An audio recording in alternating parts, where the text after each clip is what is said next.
Libre, ¿cómo están? Mi nombre es Edgar Escobar, bienvenidos al Noticiero de Biblia Libre, con las mejores y las peores noticias del mundo cristiano en la actualidad. Hoy es 21 de septiembre de 2025 y estos son nuestros titulares. Exitosa conferencia sobre la existencia de Dios en Houston. Marco Barrientos contra la cultura de la celebridad. Pastores estafadores con criptomonedas son sentenciados.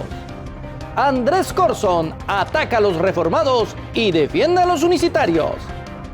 Fuerte escándalo en Asambleas de Dios. Por fin sentencian a pastor abusador en Colombia. Y comenzamos las noticias con muy buenas noticias aquí mismo desde Houston, Texas. El pasado sábado 6 de septiembre se llevó a cabo la conferencia sobre la existencia de Dios en la Iglesia Central Español, ubicada en 2855 Greenhouse Road en Houston, Texas. Junto con un muy buen grupo de hermanos estuvimos toda la mañana estudiando los argumentos racionales a favor de la existencia de Dios, profundizando en posibles preguntas o cuestionamientos y analizando lo que el texto bíblico nos dice al respecto.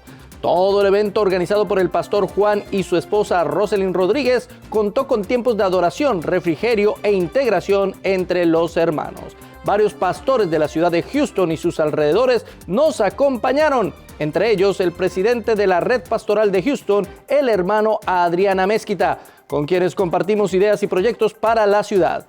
Todo esto también para el estado de Texas. Esperamos que muy pronto se hagan realidad en los próximos meses. Maravilloso el tiempo que pasamos con nuestros hermanos allá. Disfrutamos, estudiamos, reímos, lloramos, meditamos, reflexionamos, intercambiamos ideas. Maravilloso. Espero que este tipo de eventos se sigan dando y ya estamos trabajando en una serie de eventos para jóvenes en la ciudad de Houston. Así que espérese porque lo que viene es espectacular. Y además, aquí ya ahorita en octubre tenemos un maravilloso evento a la puerta. Ya les comentaré sobre eso. Pero seguimos con las noticias.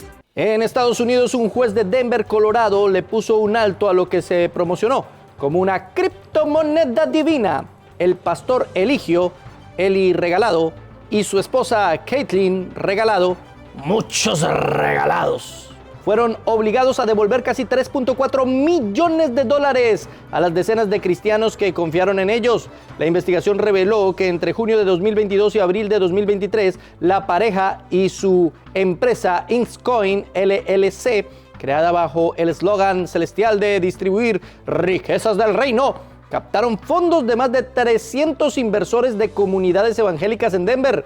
En su momento, Eli declaró en un video que en octubre de 2021 el Señor me trajo esta criptomoneda. Me dijo, lleva esto a mi gente para una transferencia de riquezas. Pero aquí viene el giro digno de M. Night Shyamalan. Alrededor del 39% de lo recaudado, más de $1.3 millones, fue desviado directamente a la pareja Regalado. Muchos regalados. Para pagar remodelaciones, autos de lujo, viajes, una niñera extranjera, servicios de belleza y otros lujos que poco tienen que ver con el reino de Dios. Sí, lo leyó bien, lo escuchó bien y lo vio bien. Mientras los seguidores oraban por la transferencia de riquezas, los líderes estaban orando por tal vez una residencia más grande y unas uñas impecables. Cuando las noticias estallaron, Eli llegó a admitir en un video que él y su esposa se habían quedado con parte del dinero, aunque defendió que el proyecto no había terminado y siguió calificándolo como una misión divina. El juicio civil, que duró del 5 al 8 de mayo de 2025, concluyó con la orden de restricción. Pero la historia legal no termina allí. La pareja enfrenta una causa penal separada desde julio de 2025 con 40 cargos de fraude y asociación criminal. ¿Y todo esto por qué? Porque muchos fieles creyeron que estaban invirtiendo en un tesoro espiritual que también produciría un fruto financiero. En cambio, terminaron perdiendo dinero real y su confianza. La estafa revela una verdad incómoda. Cuando se mezcla el lenguaje religioso con promesas de enriquecimiento rápido y una pizca de marketing cripto, se cocina un desastre. Y por cierto, este no es un caso aislado. Hay un patrón de predicadores que prometen profecías, milagros y riquezas y que luego desaparecen cuando los focos se apagan o cuando alguien pide que devuelvan el dinero de Dios. Moraleja, revisa dónde pones tu confianza, especialmente cuando alguien dice, Dios me dijo.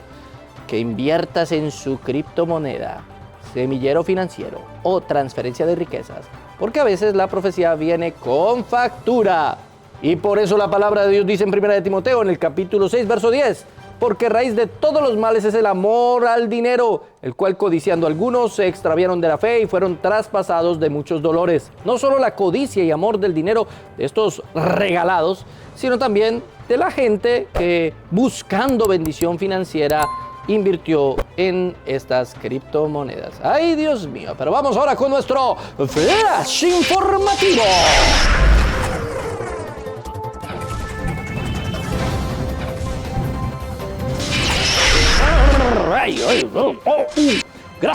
Gracias, Flash. Y atención, porque Marco Barrientos acaba de hacer unas declaraciones bien interesantes. En el Congreso COICOM 2025, celebrado en San Pedro Sula, Honduras, el pastor y cantante mexicano Marco Barrientos sacudió el ambiente con un mensaje directo. La cultura de la celebridad dentro de la iglesia es tóxica y mata. Con un tono de sinceridad que sorprendió incluso a espectadores acostumbrados a sus brillantes interpretaciones musicales, Barrientos explicó que tras una crisis de salud en octubre de 2020, cuando estuvo al borde de la muerte, vivió una transformación interna que lo llevó a reevaluar muchas de sus prácticas ministeriales. Como parte de su cambio, confesó que dejó de tomarse fotos con el público para no alimentar una dinámica de fama personal, que él considera dañina. Ser una celebridad te mata, dijo Barrientos, citando a un actor secular. En su opinión, muchos ministros suben al púlpito con una doble vida, una figura pública impecable ante el público y una vida interior rota, llena de vacíos y luchas personales. Esa búsqueda de aprobación externa, aplausos, selfies, reconocimiento, es un falso elixir que termina secando el alma, advirtió. El pastor también alertó sobre la crisis de salud mental que afecta a varios líderes cristianos, depresión, ansiedad e incluso suicidios, fenómenos impulsados por una presión constante de mantenerse perfectos frente a las multitudes mientras se ignoran las heridas profundas. Barrientos invitó a los medios de comunicación a asumir un rol más crítico y honesto, preguntarle a los líderes cristianos sobre cómo cuidan su corazón en medio de la fama y qué tan real es la vida que llevan cuando no están sobre el escenario. Ahora, no todo es elogio al pastor. Muchos señalarían que Barrientos a lo largo de su trayectoria ha sido criticado por predicar ciertos mensajes o doctrinas que no siempre han sido consistentes o bíblicos. Así que el mensaje es claro: menos selfies, menos aplausos vacíos, menos ministerios como marca personal, más autenticidad, más comunidad, más vida real con Jesús, más honestidad en el dolor, más valor para admitir que las presentaciones espirituales no siempre reflejan lo que somos en lo más profundo. A veces me confunde Marco Barrientos. De vez en cuando hace afirmaciones como estas, con las cuales estoy completamente de acuerdo. O sea, aplausos, por favor. Sí, tiene toda la razón. Los pastores, los ministros de alabanza, los siervos, no somos celebridades. Nadie tiene por qué aplaudirnos, no estamos buscando el aplauso de nadie, decimos la verdad y punto. Y la verdad generalmente no obtiene aplausos. Pero a veces sale con otras, como la entrevista con Cash Luna. Ay, lo invito a ver el análisis que hice sobre la entrevista que tuvo Barrientos con Cash Luna. ¡Ay, Dios mío! Pero la Biblia nos enseña, en Mateo 23, versículo 11, el que es mayor de vosotros sea vuestro siervo, porque el que se enaltece será humillado, y el que se humilla será enaltecido. Y seguimos con las noticias, y esta vez nos viene desde la iglesia pentecostal más grande del mundo. Estoy hablando de las Asambleas de Dios, que está en otro escándalo. En estos días, la denominación Asambleas de Dios decidió que presentar a su CEO y superintendente general, Doug Clay, a una deposición judicial sería un poco demasiado exhibirse en público. Por eso, en un giro legal digno de suites, sus abogados le pidieron a un juez de Texas que no lo obligaran a testificar sobre el caso Chi Alpha. El caso en cuestión apunta a graves acusaciones de abuso íntimo contra Daniel Zavala, un predicador itinerante exministro de Chi Alpha y también convicto por delitos íntimos. Se alega que Zavala abusó de dos jóvenes universitarios identificados como John Doe 1 y John Doe 2, mientras participaban en el ministerio Chi Alpha, patrocinado por Asambleas de Dios entre 2013 y 2022. Clay fue citado para una deposición el 3 de octubre de 2025, pero los abogados de Asambleas de Dios sostienen que no tiene conocimiento personal sobre los hechos del caso y que obligarlo a declarar sería un apex depositium, innecesario o incluso abuso procesal. El dramático reclamo legal dice más o menos: no es justo, no es justo, no lleven al banquillo a nuestro pastor. Mientras que los abogados de los demandantes responden, bueno, si el señor Clay no sabe nada sobre el caso, ¿por qué le siguen negando documentos y haciendo todo lo posible para ocultar lo que pasó? Los demandantes han presentado documentos que sugieren que Asambleas de Dios sabía de la historia criminal de Zavala desde al menos 2012 y aún así le permitieron participar activamente en Chi Alpha, en campus universitarios como Sam Houston State University. En un momento especialmente dramático del caso, uno de los acusadores, John Doe 1, quien además es legalmente ciego, alega que dependía de Zavala para transporte y acompañamiento en las misiones, lo que lo dejó vulnerable a abusos que duraron años. Y aquí viene lo irónico: mientras Asambleas de Dios lanza discursos públicos de transparencia y arrepentimiento, en la corte los demandantes argumentan que su comportamiento ha sido lo contrario, un descarado desprecio a las órdenes judiciales con retrasos, ocultamiento de documentos y lo que los abogados llaman una flagrante ignorancia de las órdenes del tribunal. ¿Qué habrá pasado realmente aquí? No lo sabemos. Estamos esperando. Simplemente hay dos partes que no se ponen de acuerdo, están señalando a Asambleas de Dios de ocultar información. Esto es un escándalo gravísimo, gravísimo. Oremos al Señor para que guíe a las Asambleas de Dios a hacer siempre lo correcto y a ser absolutamente transparentes en todo lo que ellos están haciendo. Recuerden lo que dice Santiago, capítulo 4, verso 17. Y al que sabe hacer lo bueno y no lo hace, le es pecado. En este caso, lo bueno, lo correcto, es ser absolutamente honestos y decir exactamente si ellos sabían o no del historial de este falso ministro. Pero bueno, hablando de falsos ministros, ya que estamos en este tema de falsos ministros, tenemos que hablar del señor Andrés Corzón. Sí, señores, el popularísimo abuelito cool de la iglesia en lugar de su presencia. Pues se ha lanzado una predicación que, ¡ay Dios mío! ¡Ay Dios mío! En su prédica del 13 de septiembre de 2025, el pastor del lugar de su presencia en Bogotá, Andrés Corzón, titulada Divide y vencerás, usó de algunos textos fuera de contexto para argumentar, según él, cómo los cristianos se dividen por cosas pequeñas en vez de unirse en las importantes. Y hasta ahí podemos decir que su discurso no se sale de lo tradicional. Eso hasta que en el minuto 6:46 define cristiano como todo aquel que cree que Jesús es el Hijo de Dios, que murió y resucitó para salvar a la humanidad. Después de esta afirmación, contradictoriamente, dijo que esto incluye a católicos, adventistas, unicitarios y demás. En sus propias palabras, todos los que creemos en Jesús. Según Corzón, las verdades absolutas de la fe se reducen a que Dios es el creador, la Biblia es la palabra de Dios, la Trinidad, la deidad de Cristo, la unión hipostática, el pago restitutivo, la resurrección y la segunda venida de Cristo. En un completo desconocimiento de las doctrinas de las sectas, afirmó que lo que separa a los cristianos de los adventistas es el sábado y la dieta, excluyendo por completo la verdadera diferencia, que es la falsa doctrina del juicio investigativo, que afirma que Cristo no consumó plenamente su obra expiatoria en la cruz, sino que en 1844 entró en una fase celestial de juicio investigador, revisando las vidas de los creyentes para determinar quién será finalmente salvo.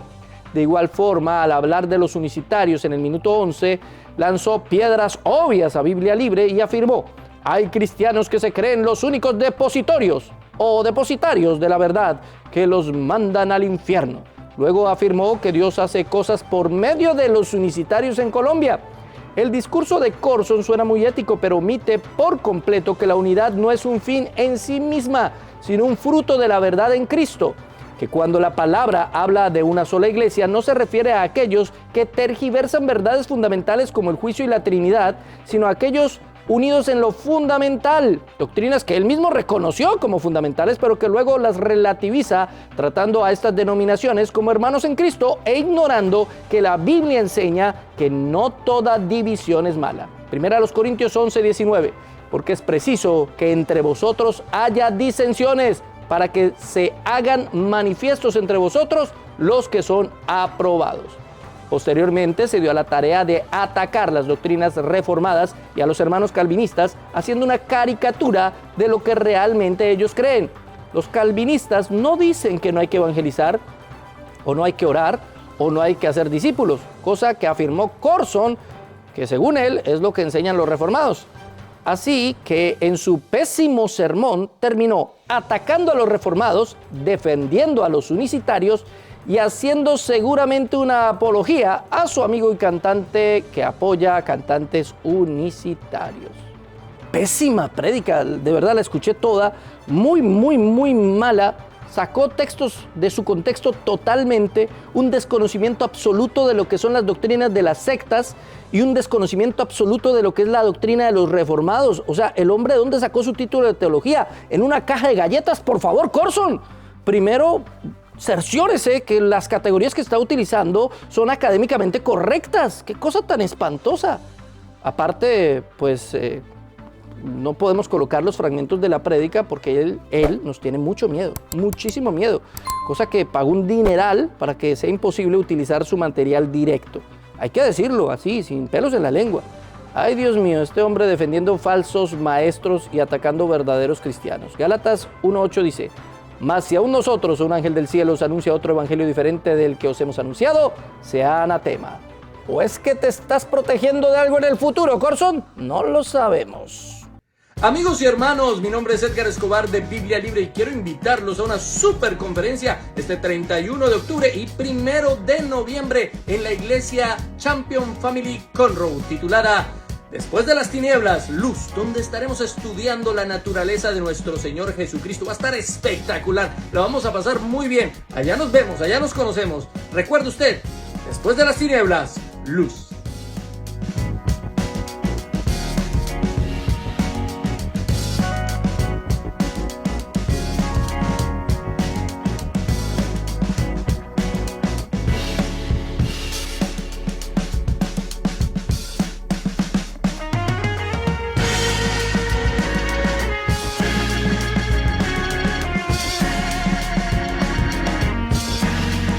Y finalizamos con otra noticia en Colombia, mi hermano querido. Atención, por fin en la cárcel. El 22 de febrero de 2020, Cartagena vivió un capítulo escalofriante de lo que algunos llaman exorcismo espiritual, pero que otros más, con un poco de realismo, podrían describir simplemente como un abuso disfrazado. Ese día, el pastor Sergio Luis Betancourt Yepes, de 39 años, llegó a la casa de una mujer de 33 en el barrio Los Calamares bajo el pretexto de liberarla de espíritus malignos. Lo que siguió fue, según la fiscalía, un ritual que usó sustancias para inducir somnolencia y sí, un abuso íntimo que solo puede calificarse de monstruoso. Después de 2 años detenido, en enero de 2025, la justicia colombiana por fin lo condenó a 16 años de cárcel por abuso sexual agravado. Parece que las cortes no se tragaron el cuento del exorcismo milagroso, ni la versión del pastor de que todo se trataba de expulsar demonios. Hubo suficiente evidencia para fijar que no fue un acto divino, sino un crimen, y uno bien planificado. El tema es que mientras Betancourt decía estar librando a una mujer de fuerzas sobrenaturales, lo que en realidad estaba desatando era otro tipo de horror. La víctima, en estado de indefensión, fue utilizada como un vehículo para un acto de violencia que nada tiene que ver con la fe o con la sanidad espiritual. El rito de liberación se convirtió en una trampa macabra orquestada por un supuesto líder religioso. ¿Cuántos exorcismos más tendremos que investigar para darnos cuenta de que hay una epidemia de abusos bajo la bandera de lo espiritual? ¿Cuántos impastores que hablan de curar heridas del espíritu terminaron siendo los que las causaron? Este no es otro caso menor de fe traicionada. Es la confirmación de que cuando se mezcla religión con poder sin transparencia ni rendición de cuentas, los resultados pueden ser devastadores. La condena fue justa, sí, pero llega con mucho retraso, porque tardaron más de 4 años en dictar sentencia. Si el caso era claro, ¿por qué no la dictaron antes? Mientras tanto, la víctima quedó marcada y el sistema judicial tuvo que ponerse al día frente a un crimen que ya era evidente. Terrible lo que tenemos que ver en nuestro país por estos falsos maestros y falsos pastores que se escudan entre ellos y se justifican con que todos somos hermanos y creemos lo mismo, aunque pues en la práctica no es así. Pero bueno, vamos a nuestra sección favorita, oremos.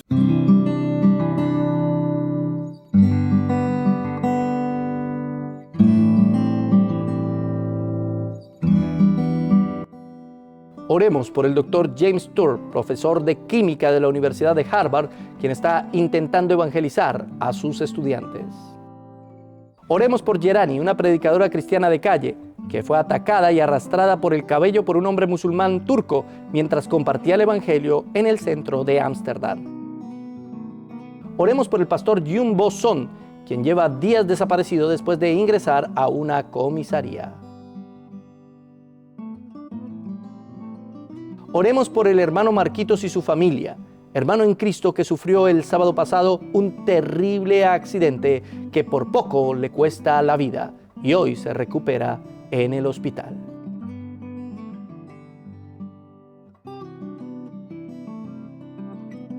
Y esa última petición la hago personal, de corazón. Marquitos es un hombre que trabaja con nosotros aquí en el ministerio, a quien amamos profundamente y tuvo un accidente terrible, de verdad que nos ha impactado y hemos estado luchando en oración, suplicando al Señor que tenga misericordia y el Señor creo que la ha tenido. Ayúdenos a orar por Marquitos, no se lo olvide.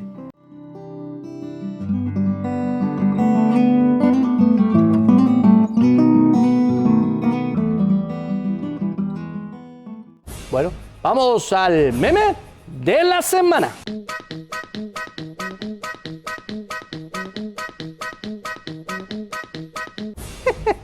Muy bueno, muy interesante, pero para Corson eso sería una tontería, ¿no? Eso de que la Virgen es corredentora. Esos son pequeñeces. Eso de que somos salvos por gracia más obras. No, pues ¿qué importa? Somos hermanos en Cristo, ¿cierto? ¿Para qué nos vamos a dividir? Eso sería lo que pensaría Corson. Ay, es que sí le buscan problema a todo. ¡Ay, Corson, ay, Corson! Bueno, mis hermanos, muchas gracias por habernos acompañado y nos seguimos viendo aquí, en el Noticiero de Biblia Libre. Ay, salúdeme a Corson, Kike, allá. Salúdeme a Corson.